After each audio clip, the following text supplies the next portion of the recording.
আমরা হয় শয়তান কিন্তু ওয়াসওয়াসা দিয়ে উঠে নিয়ে যাইব, কারণ হুজুরে যে তেলাওয়াত শুরু করছে কিছুক্ষণ পর পর ওদা তেলাওয়াত করে, এই যে ভাল লাগে না, কারণ ঈমানটা যখন দুর্বল থাকবো অতি দ্রুত এখান থেকে উঠে যাবে। কথা বলেন ঠিক কিনা? আর ঈমান যার যতটুকু মজবুতি আছে তার কাছে কোরআনের মুহাব্বত সবচেয়ে বেশি আছে না নাই? আছে। তাহলে যে বিষয়টা নিয়ে আলোচনা করব, আমাদের সমাজে ভালো মানুষও আছে, খারাপ মানুষও আছে। তো আমরা কোন দলে থাকতে চাই বলেন? কথা কয় না, কোন দলে? ভালো দলে থাকতে চাই, ভালো হিসাবে থাকতে চাই। কে কে আছি? নারে তাকবীর! এই তো আলহামদুলিল্লাহ। ধানগুলি থাকবে, সুসাগুলি তো আস্তে আস্তে একটু সাইডে বাইডে যাবে, আবার দেখবেন উল্টা বাতাস লাগলে আবার ধানের সাথে আইসা মিশ হয়ে যাবে। কথা বলেন ঠিক কিনা?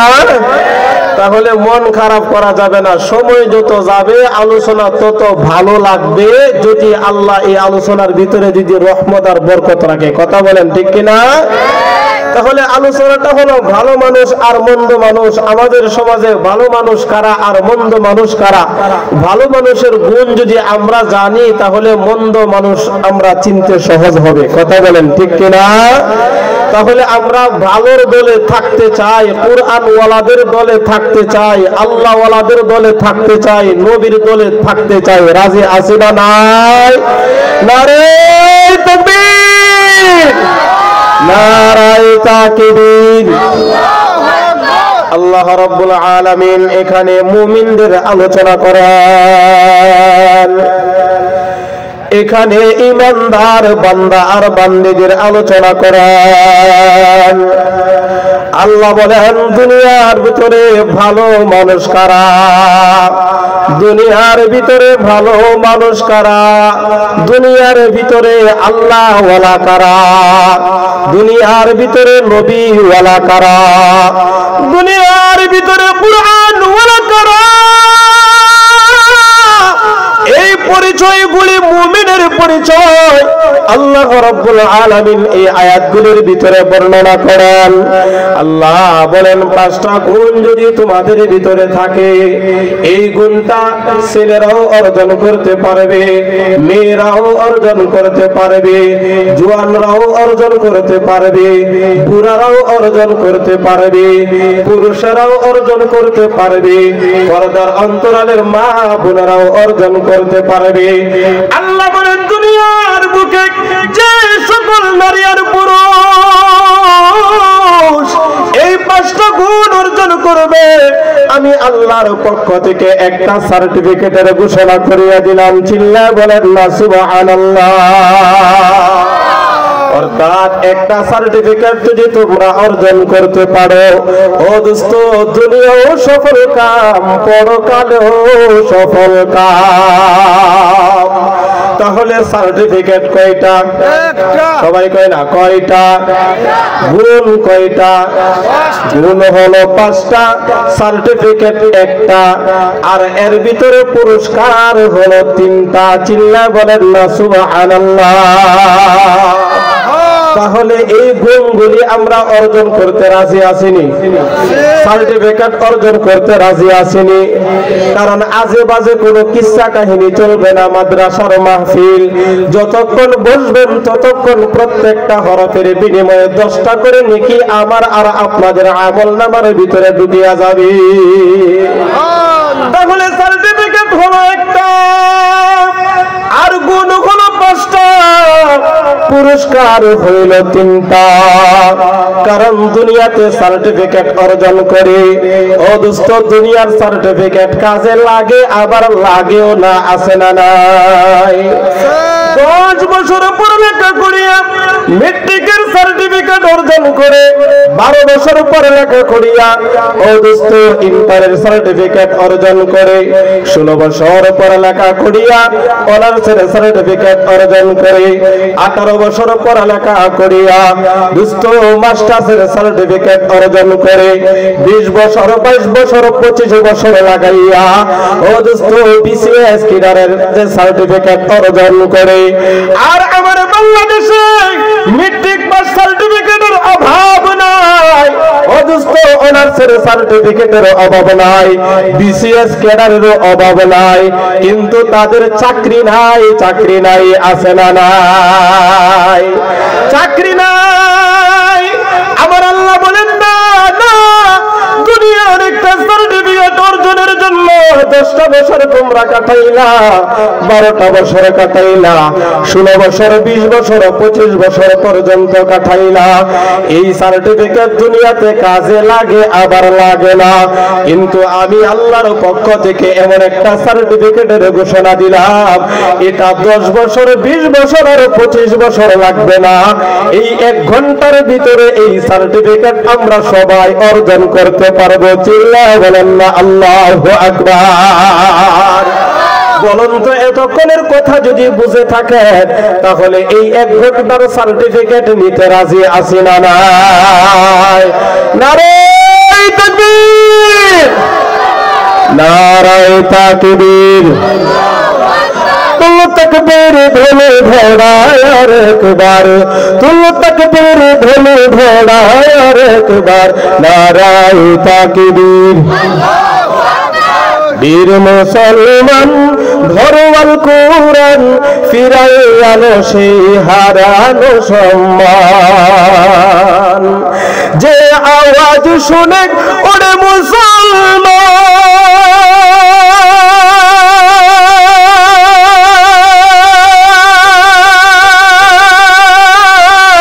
ভয়ে কাঁপিত কাফের বেঈমান,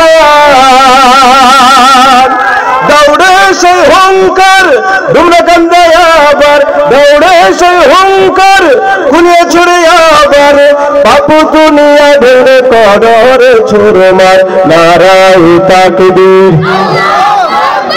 নারায়ে তাকবীর। আল্লাহু আকবার বলার লাভ আছে না নাই?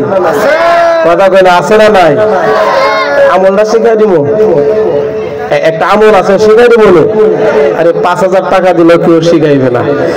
রাত্রেবেলা ডুমরাকান্দা বাজার থেকে অনেক দোকানদাররা বাড়িতে যায় কি যায় না? 11টা বাজে যায়, 12টা বাজে যায়, যায় কি যায় না? মাছ মারার জন্য অনেকে হাওরের মধ্যে যায় কি যায় না? অথবা কোনো এক এলাকা থেকে আরেক এলাকার ভিতরে যায়, একা একা যায়। দেখবেন কিছু জায়গা আছে যেখানে ভয় পায়, আর ভয় পাওয়ার জন্য অনেকে গলা কাশি দেয়, আবার অনেকে সোনাবন্ধুর গানের মধ্যে টান দেয়, আছে না নাই? ওই সময় গলা কাশি দিলে ইবলিস শয়তান দূরে যাবে না, দুষ্ট জিন ভূত ওইগুলি দূরে যাবে না। ওই দুষ্ট সোনাবন্ধুর গান গাইলে তখন দুষ্ট জিন ভূত গুলি তারা দূরে যাবে না। তখন একটা আমল হইল, রাত্রিবেলা যখন ভয় পাইবেন তখন আওয়াজ দিয়ে বলবেন আল্লাহু আকবার। বলেন না আল্লাহু আকবার। এই আওয়াজটা যতটুকু দূরে পর্যন্ত যাবে ততটুকুর ভিতরে আর দুষ্ট জিন ভূত আর আসতে পারবে না। লাভ হয়েছে না লস হয়েছে? কথা কয় না, আমলটা শিখা লাভ হয়েছে না লস হয়েছে? আরেকটা শিখা দিব, কথা কয় না, আরেকটা বলবো নি। আরে যেহেতু আপনারা বলছেন, আমার দায়িত্ব আপনাদেরকে বুঝাইয়া দেওয়া কোরআন হাদিস দ্বারা। আরেকটা আমল হলো আয়াতুল কুরসি পড়বেন। কি পড়বো? আয়াতুল কুরসিটা পড়বেন, পড়ে হাতের মধ্যে ফু দিয়া খালি শরীরের মধ্যে হাতটা বুলাই দিবেন, দেখবেন বিলায়া সুরতে আইছে সামনে কালো বিড়াল। পরে কি পড়ে না? কথা হয় না। কালো ধবধবে কালো একটা বিড়াল, অথবা কালো একটা কুকুর, অথবা একদম সাদা একটা বিড়াল, সাদা একটা কুকুর রাত্রিবেলা একাকী একটা জায়গার ভিতরে, মানুষ যেখানে ভয় পায় এই জায়গার ভিতরে পড়ে যায়, আছে না নাই? কথা কই না, আছে না নাই? আরে তো হ্যাঁ না বলবেন, একা একা ওয়াজ করলে বুঝতে তৈব আপনাদের। ওই জায়গার মধ্যে তখন আয়াতুল কুরসিটা পড়বেন। বিড়ালে যত লাফালাফি করুক, কুকুরে যত লাফালাফি করুক না কেন, আপনার শরীরের মধ্যে কোনো টাচ করতে পারবে না। কল্লা সুবহানাল্লাহ। তাহলে তখন পড়বেন আয়াতুল কুরসি। তখন কি পড়বেন? কথা কয় না। আয়াতুল কুরসি আর আল্লাহু আকবারের ধ্বনিটা দিবেন। রাজি আছেন ইনশাআল্লাহ? রাজি আছেন ইনশাআল্লাহ? তাহলে আলোচনা গেছিল সার্টিফিকেট, মনে আসেনি? গুণ কয়টা? সবাই কয় না? সার্টিফিকেট একটা আর পুরস্কার তিনটা। এই তো আমি এতক্ষণে আমি বুঝছি যে আমার কথা আপনারা বুঝতেছেন। আর এখন আর এখান থেকে কেউ উঠে যাইতো না, কথা কোন ঠিক কিনা? কারণ এটা আমাদের দরকার আছে না নাই? আছে। তাহলে আল্লাহ বলেন সার্টিফিকেট হলো একটা, 1 ঘন্টার ভিতরে এই সার্টিফিকেট অর্জন করা যায়। 1 ঘন্টার ভিতরে এই সার্টিফিকেট যদি অর্জন করা যায়, আল্লাহ বলেন ও দুনিয়ার বান্দা এর বান্দিরা, দুনিয়ার ভিতরে যখন তোমরা সার্টিফিকেট অর্জন করো, আরামের ঘুমটাকে হারাম করিয়া, পড়ালেখা করিয়া, রাত্র জাগরণ করিয়া মেট্রিকের ভালো রেজাল্ট করতে পারলে আব্বা বলে একটা মোবাইল কিনা দিব, বলে কি বলে না? সন্তানরাও বলে আমি যদি ভালো রেজাল্ট করতে পারি আমার একটা মোবাইল কিনিয়া দিবা, আরেকজনের কাছে আবদার করে একটা মোটর সাইকেল কিনিয়া দিবা, বলে কি বলে না? অর্থাৎ দুনিয়ার অভিভাবক সন্তানদের পড়ালেখার মান বাড়ানোর জন্য তাদেরকে বিভিন্ন কোয়ালিটির দোস্ত উপহার দেওয়ার জন্য কথা বলে। আমার আল্লাহ বলেন ও আমার মুমিন বান্দা আর বান্দি যারা হবে, যারা একটা সার্টিফিকেট অর্জন করবে, আমি আল্লাহর পক্ষ থেকে 3টা পুরস্কারের ঘোষণা। আরেকটু জোরে কন্যা সুবহানাল্লাহ। তাহলে সার্টিফিকেট হলো একটা, পুরস্কার হইল 3টা। আর আমরা বাঙালির স্বভাব হইল পুরস্কার যেখানে পাবো, লাভ যেখানে দেখবো সেখানে আগে দৌড়াইয়া যায়। এমনকি হাজি সাহেব লাভের ব্যবসা বুঝিয়া সুদের মধ্যে ঢুকিয়া যায়, এমন হাজি সাহেব সমাজের ভিতরে আছে না নাই? 5 ওয়াক্ত নামাজি ব্যক্তি সুদের লাভ বুঝিয়া ওই ব্যক্তিটাও সুদের উপরে টাকা লাগাইয়া ও দোস্ত গোপনে গোপনে সুদের ব্যবসা করে। গরিব মানুষ সুদের ব্যবসা করলে মানুষে জানে, আর ধনী পয়সাওয়ালা লোকে সুদের ব্যবসা করলে মানুষে জানে না, আর জানলেও তারে কেউ কিছু বলতে পারে না। তার কারণ হলো তার ক্ষমতা আছে, গরিব মানুষের ক্ষমতা নাই, এই জন্য তারে সুদখোর বলিয়া গালি দেয়, আছে না নাই? আমার আল্লাহ বলেন ও দুনিয়ার মানুষেরা, একটা সার্টিফিকেট অর্জন করবা, 3টা পুরস্কার পাইবা। 1 নম্বর পুরস্কার আল্লাহ রাব্বুল আলামিন বলেন লাহুম দারাজাত,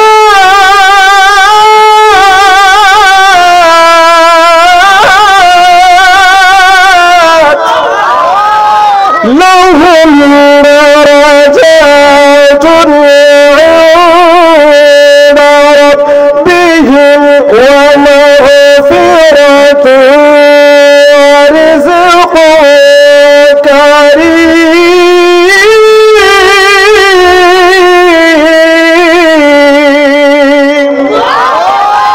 কার কালাম? কথা কই না, কার কালাম? আল্লাহ বলেন 1 নাম্বার লাহুম দারাজাতুন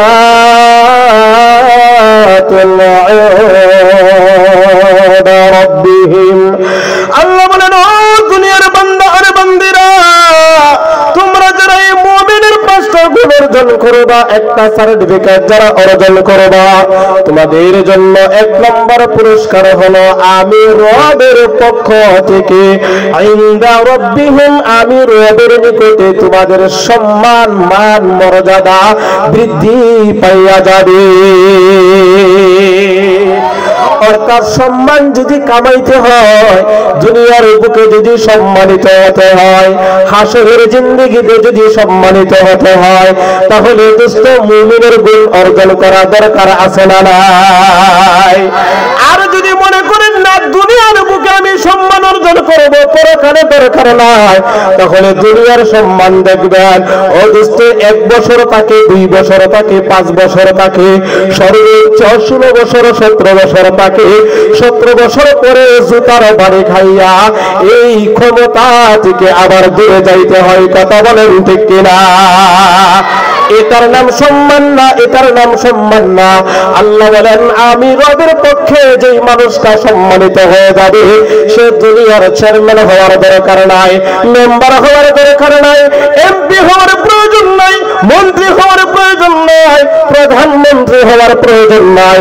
একজন সাধারণ রাখাল মানুষও, একজন মুসলিম মানুষও যদি এই একটা সার্টিফিকেট অর্জন করতে পারে, তাহলে এই মানুষটারে দুনিয়ার মানুষে ভালোবাসবে আর মুহাব্বত করবে। কন্যা সুবহানাল্লাহ।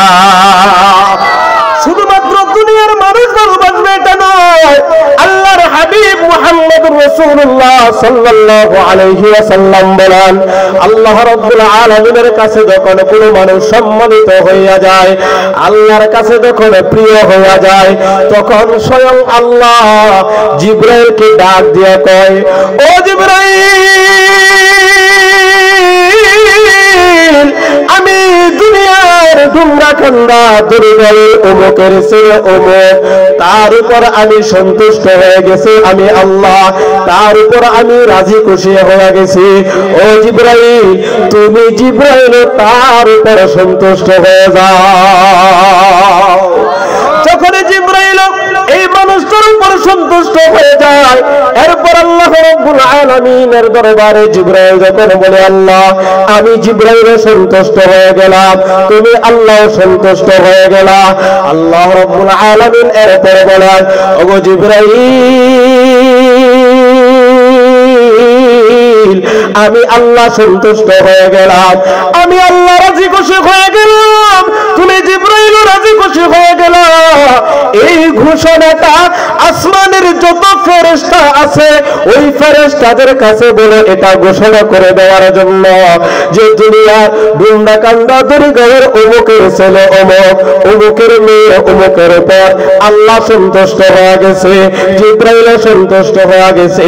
এই ঘোষণাটা তখন আকাশবাসী ফেরেশতাদের মধ্যে ঘোষণা করা হয়, তখন আকাশের সমস্ত ফেরেশতারা এই মানুষটার উপর সন্তুষ্ট হয়ে যায়। আবার এই ফেরেশতাদের উচিলায় এটা আবার দুনিয়াতে ফেরেশতারা আসে, দুনিয়ার ফেরেশতাদের মধ্যে তার পাশে পড়ে যায়, তাদের মধ্যে এই ঘোষণাটা করা হয়। তখন দুনিয়ার ফেরেশতারা এই দুনিয়ার সাধারণ একজন আহমদ শফিকে সম্মান করতে জানে। কথা বলেন ঠিক কিনা?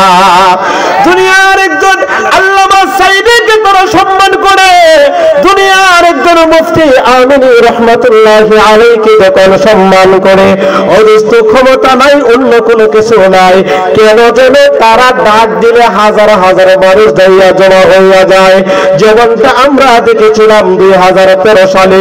কথা বলেন ঠিক কিনা? কাউরে একটা সিগারেট দেয় নাই, কারো একটা বিরিয়ানির প্যাকেট দেয় নাই, কাউরে গাড়ি ভাড়াটুকু পর্যন্ত দেয় নাই। হুজুর ডাক দিয়েছে হাটাজারি থেকে বসিয়া, আর লক্ষ লক্ষ মানুষ ঢাকা শহর যাইয়া হাজির হয়ে গেছে। চিল্লা বলেন তো সম্মানের মালিকটা কে? আরো জোরে বলেন সম্মানের মালিক কে? ইজ্জতের মালিক কে? হে দয়াময়, হে দয়াময় রহিম রহমান, দিবানিশি তোমার দয়ায় গাই তোমার গান, তোমার দয়ায় দিবানিশি গাই তোমার গান। কথা বলেন ঠিক কিনা? ফকির তুমি বাদশা বানাও তোমারই দয়াতে,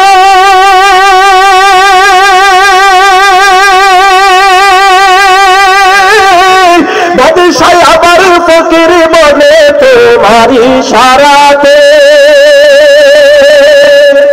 ফকির তুমি বাদশা বানাও তোমারই দয়াতে,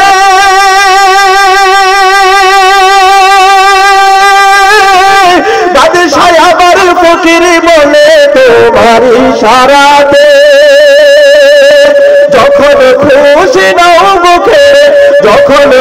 ঘষে দাও বুকেরে রাখলো কাতের প্রাণ দিবানিশি তোমার দয়ায় গাই তোমার গান তোমার দয়ায় দিবানিশি গাই তোমার গান চিল্লা বলেন কথা ঠিক কিনা তাহলে গলাটা ছাড়িয়ে বলেন তো সম্মানের মালিক কে ইজ্জতের মালিক কে আল্লাহ এই কথাটাই এই আয়াতের ভিতরে বলেন লাহুম দারাজাত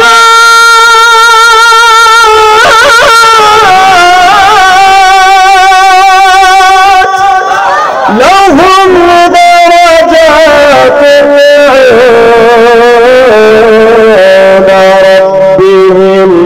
এক নাম্বার বলেন ও দুনিয়ার মানুষেরা তোমরা যদি একটা সার্টিফিকেট অর্জন করতে পারো তাহলে তোমরা আল্লাহর নিকট সম্মানিত হয়ে যাইবা আল্লাহর কাছে যখন সম্মানিত হয়ে যাইবা তখন দুনিয়ার মানুষ এমনি এমনি তোমাকে সম্মান করবে ও দোস্ত তখন আর টাকা পয়সা দিয়া দলের লোক বাড়ানোর দরকার পড়বে না কথা বলেন ঠিক কিনা তাহলে আল্লাহ যেন আমরা যারা এখানে আসছি অধিকাংশ যুবক ভাইয়েরা ও দোস্ত আমাদের সম্মান যদি বাড়াইতে হয় তাহলে এই একটা সার্টিফিকেট অর্জন আমাদের করতে হবে রাজি আসেননি এক নাম্বার পুরস্কার গেল দুই নাম্বার পুরস্কার আল্লাহ বলেন লাহুম দারাজাতুন ইনদা রাব্বিহিম ওয়া মাগফিরাতুন ওয়া রিজকুন কারীম আল্লাহ বলেন দুই নাম্বার পুরস্কার হলো ওয়া মাগফিরা আল্লাহ আমাদেরকে ক্ষমা করিয়া দিবেন অর্থাৎ আল্লাহ আমাদেরকে মাফ করিয়া দিবেন বুঝবেন হুজুর মাফটা আবার এটা এমন কি মহৎ জিনিস আল্লাহর হাবিব মুহাম্মদ সাল্লাল্লাহু আলাইহি ওয়াসাল্লাম বলেন ও দোস্ত হাসরের মাঠ যখন কায়েম হয়ে যাবে আল্লাহর এক বান্দাকে মিজানের পাল্লার নিকটে নিয়ে হাজির করে হবে আর বলবে তুমি কি তোমার আমলের বিনিময়ে জান্নাতে যাইবা নাকি আমি আল্লাহর দয়ায় তুমি জান্নাতের ভিতরে যাইবা ওই ব্যক্তিটা হিসাব নিকাশ দেখিয়া দেখবে সে একজন ভালো মানুষ ছিল তার অনেক আমল আছে সে জান্নাতে আমলের দ্বারা সে যাইতে পারবে তখন বলবে আল্লাহ আমি আমার আমলের বিনিময়ে কষ্ট করিয়া এত আমলগুলি করেছিলাম আমি আমার আমলের বিনিময়ে জান্নাতে যেতে চাই তখন আল্লাহ রাব্বুল আলামিনের পক্ষ থেকে ফেরেশতার মারফত ঘোষণা হয়ে যাবে ও ফেরেশতা এই বান্দাটারে নিয়ে যাও জাহান্নাম থেকে 500 বছরের রাস্তা ওই জায়গার মধ্যে নিয়ে একটু তারে গুরুন্ডি দিয়ে নিয়ে আসো আর ওই জায়গার মধ্যে সামনে একটা গ্লাসের ভিতরে পানি রাখা আরেকজন ফেরেশতা সেখানে দাঁড়াইয়া থাকবে যখন আল্লাহর এই বান্দাটারে সেখানে নিয়ে যাওয়া হবে নিয়ে যাওয়ার পর তার এই জাহান্নামের তাপমাত্রার কারণে তার শরীরটা সহ কলিজাটা সহ সবকিছু শুকাইয়া যাবে তখন সে বলতে থাকবে আয় আল্লাহ পানি আর পানি বলিয়া আত্মচিৎকার করতে থাকবে আর তখনই তাকাইয়া দেখবে আরেকজন লোক একটা গ্লাসের মধ্যে পানি নিয়ে দাঁড়ানো আছে বলবে ভাই তাড়াতাড়ি পানিটা দাও তাড়াতাড়ি পানিটা দাও এবার ফেরেশতা বলবে পানি দিব কথা ঠিক তবে পানির বিনিময় দিতে হবে এবার লোকটা ডাক দিয়ে বলবে তাড়াতাড়ি বলো বিনিময় কি দেব বলে তোমার জীবনের যত আমল আছে আমল আছে ওইগুলি যদি সব দিয়া দাও তাহলে এক গ্লাস পানি আজকে দেওয়া হবে এই কথাটা বলার সাথে সাথে বলবে নিয়ে যাও আমার আগে পানি দাও এক গ্লাস পানি পান করবে এরপর আবার আল্লাহর দরবারে এনে যখন হাজির করা হবে এবার আল্লাহ ডাক দিয়ে বলেন ও বান্দা তুমি কি তোমার ইবাদতের বিনিময়ে জান্নাতে যাইবা নাকি তুমি তোমার রবের দয়ার দ্বারা জান্নাতে যাইবা? তখন ওই বান্দাটা সিজদার মধ্যে পড়ে বলবে, আল্লাহ আপনি যদি দয়া না করেন তাহলে জান্নাতে যাওয়ার কোনো রাস্তা নাই। তখন আল্লাহ ওই বান্দাটারে মাফ করিয়া জান্নাতের ভিতরে ঢুকাইয়া দিবে। এই হাদিসটা বলার উদ্দেশ্য হইল ওয়া মাগফিরা, আল্লাহ আমাদেরকে ক্ষমা করিয়া দিবেন। এই ক্ষমা দরকার আমাদের আছে না নাই? আমরা যে পরিমাণ আমল করি, আমরা যে পরিমাণ নেকের কাজ করি, এর দ্বারা তো জান্নাতে যাওয়া আমাদের কাছে সম্ভব নয়। কথা বলেন ঠিক কিনা? তাহলে এক নম্বরে পুরস্কার আল্লাহ আমাদের সম্মান বাড়াইয়া দিবে দুনিয়া এবং পরকাল। দুই নম্বর হলো আল্লাহ আমাদেরকে ক্ষমা করিয়া দিবে। তিন নম্বর আল্লাহ রাব্বুল আলামিন বলেন, আলাউদ্দিন আইএমসি মিডিয়া কুরআন হাদিসের কথা বলে, সত্যের দিকে আহ্বান করে। Alauddin IMC media.